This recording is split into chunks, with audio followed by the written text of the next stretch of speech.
Welcome to Infinigma, where curiosity never ends. There are disasters you can see coming. And then there are disasters that arrive without sound, without warning, without mercy. August 21st, 1986. Near Lake Nyos in northwestern Cameroon, the night felt ordinary. The lake sat quietly inside an ancient volcanic crater. Its waters were deep, dark, still, and deceptively peaceful.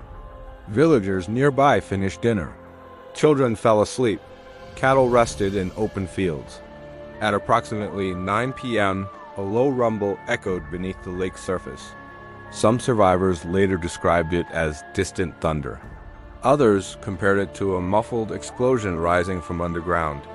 Moments later, witnesses saw something surreal. A white mist rising straight up from the water.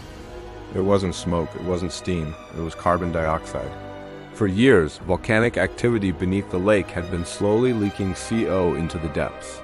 Under immense pressure and cold temperatures, the gas dissolved into the bottom layers of water, forming a hidden, unstable reservoir.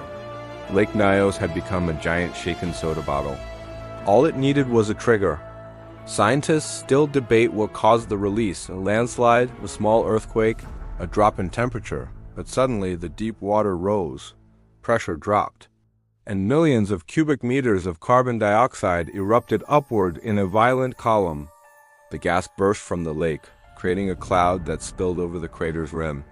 Carbon dioxide is heavier than air. It does not rise. It flows. The invisible cloud rolled downhill at speeds estimated between 20 to 50 kilometers per hour. It filled valleys, entered homes, covered entire villages. People woke briefly, confused, gasping, then collapsed. CO replaces oxygen in the lungs. Without oxygen, the brain shuts down within minutes. Over 1,700 people died. More than 3,000 cattle perished. Entire families were found lying peacefully in their beds. No wounds, no signs of panic, just stillness. One survivor described waking up hours later, surrounded by silence so complete it felt unnatural. No insects, no birds, no animal sounds. Just bodies. Rescue workers arriving the next day initially feared chemical warfare. Nothing visible explained the devastation. It took scientists time to understand what had happened.